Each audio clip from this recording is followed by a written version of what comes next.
What ho? It is the evening cruise dessert is what ho. And yes, nom nom to all of you. If you want more nom noms, hit the like button. But I just want to give a quick thanks to the Tier 5 channel members and patrons. Bob the Dragon, Datamagnet, Sergeant Puma, Cat Crab Lobster, and Duck Machine. Thank you very much for the support. It is much appreciated. More importantly, on to today's episode.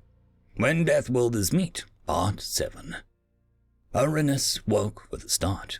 The takers were back. She was sure of it before she even opened her eyes. Back to inflict more misery.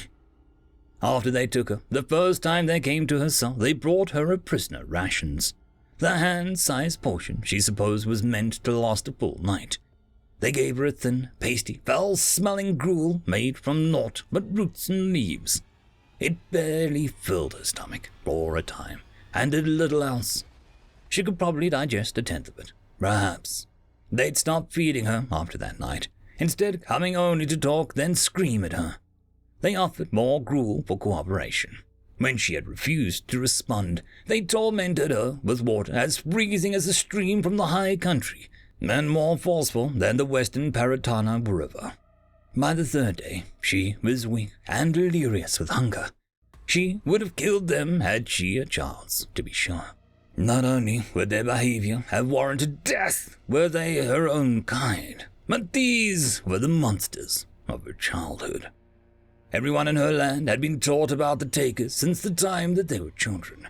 Never travel, pray, or hunt alone, they said. They would find you and steal you away. Never be heard from again. If you're lucky, they said, they will kill you before they take you, and only your body will be lost. If they took you to the sky, your immortal soul would be doomed to wander from star to star, searching for home. Only one person had ever gotten away from them, and Uranus was no Marchioness, Captain General Ilmanok. She remembered seeing her orations as a young girl, and hearing all the stories. She remembered rolling her eyes, not just thinking, but knowing that they were fables and tales of fancy, meant to keep children from getting lost or hurt. But the Almighty, how wrong she was. One thing she did not expect, however, was that she would have to eat her childhood monsters just to survive. That was unexpected. The worst part was how they upset her stomach, honestly, and tasted of 6 different kinds of foulness. Still, suffering from indigestion and ill humors had to be better than starving to death, or going blind from lack of meat. It wasn't an ideal situation. The things were tall but terribly skinny, and most had thick layers of fur or feathers. That meant that there wasn't much food to be had. Perhaps enough good meat on each for 3 steak pie suppers, and from the gristle, maybe another 2 blocks of head cheese or a dozen rings of black pudding. That was the best case scenario. But quite a bit of the leftovers had started to turn. She, of course, had to dine without the benefit of a proper butcher's preparation. Part of her wondered if that made her a cannibal, but the rest of her didn't give a damn. She was mad with hunger when she accidentally killed the first one, hungrier than when she ate it, and knew that she would be hungry again when she killed its friends. Were they people just because they could talk? She doubted it. They didn't look like people. They looked like scared cattle or seafood that could talk. Would she have eaten a talking fish if she was hungry enough? Apparently so. On the 6th day, like every day before, someone came to yell and blast her with frozen water until her flesh was raw and torn. She realized something important in that moment. The water had pounded Uranus while she huddled in the formless mass of rotwood, pressed to the ground over the corpses of her enemies, holding their bones, skin, and offal tight to her chest to stop the sustaining remnants from washing away. She knew that she had become an animal. A fearsome, unintelligent beast concerned with nothing but survival. That knowledge brought her a kind of peace.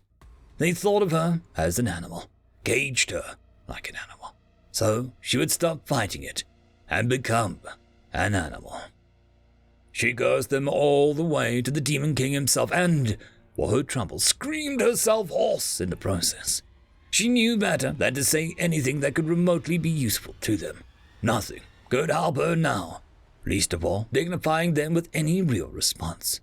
She had trained as a home guardswoman since her 12th year, been a sapper since her 15th, and a longbowman since her 18th.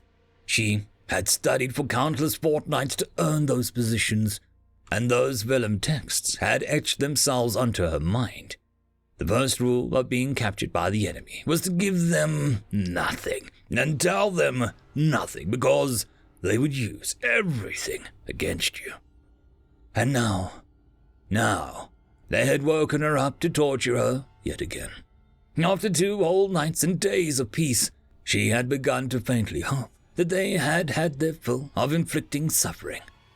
In the intervening nights, she had barely enough time to dry the redness of her wounds with the torn remnants of her chemise. It had been too much to hope for. Holding herself, she had begun to shake in place, clenching her teeth and squeezing her eyes shut to hold back the tears. Baroness would not let them see her suffer. She slowly opened her eyes, listening to their noises. She again accepted her fate. The witch-fire wall between her cage and the surrounding room would let in things like water and sounds and probably arrows, but none of the same could she send outwards, nor could she be heard. "I think there's been a mistake here," she could hear someone say. His voice, his real voice, not the one the imp they put into her ear used, sounded different from the others. It reminded her of barking, higher pitched than theirs, but still sounded deep to her, like a man's.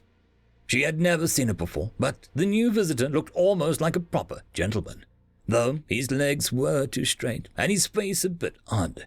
He looked much more normal than the other monsters, and much more approachable, more personable. If he was indeed a monster at all, and not something else entirely.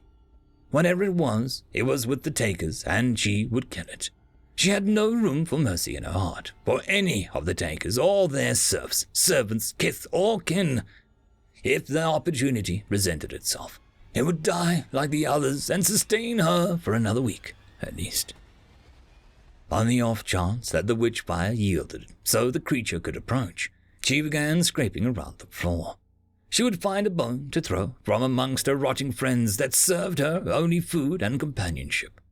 She first found a fragment of a skull from the one she had named Lbry, the brains scooped out days ago. They had been too fatty, but with a pleasant measure of saltiness. She threw it aside. A whole skull might have been better, but his, like the others, had been crushed when she pulled them through the bars. Reaching down again, she found his jaw, or beak, or something.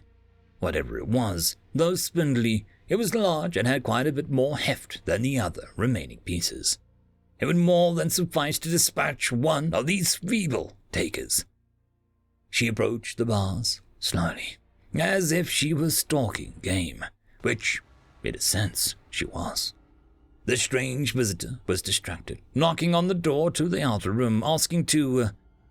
In an instant, the witch's fire hum died, and she threw. Her sudden reaction surprised even herself. She hardly expected the witch-fire to actually depart, nor even realize that she'd been preparing to throw. Oh well, it is what it was. Any second thoughts on the matter were pointless. Goodbye, Firenless Jawbreak. Goodbye, new visitor. One of the Empress's best archers, Aranis' aim had to be true. The new visitor did, and ow! Who bonked me? Aranis let out a squeak, jumping back 3 whole paces and upwards at least 2. She landed with a bang, followed by an awkward scrabbling of claws on metal as she righted herself. That wasn't supposed to happen. It definitely wasn't dead, and she'd only made it cross. It had moved so quick she hadn't even seen the thing turn to face her, nor take up what was unmistakably a fighting stance. Unlike with every other being on the ship, some of whom were twice her height, she suddenly became aware of how much larger than her she was. Suddenly, Aranis really wanted to apologize. "Hello, who's there?" the man demanded. He took a step back and began scanning the dark room. "That fecking hurt. Right in the head, too. I think I'm bleeding, damn it." It stomped its foot onto the floor in frustration, so loud that she jumped. She could feel the vibrations moving through the ground and into her. "Human," the wall spoke. She recognized that voice. It was the warden, the evil creature, that vile thing that she wanted dead more than life itself. What had it done to her? She suppressed a shiver, just thinking about it. "I am unto you, Deathworlder," the voice continued from the raised indentation in the wall. "We know what your people are, what they are capable of, and now you've met your match. Human from Lost Sanity, meet the Night Beast from Nyx. You may now kill each other." End of chapter. And that, my friends, concludes this video. I hope that you enjoyed, and if you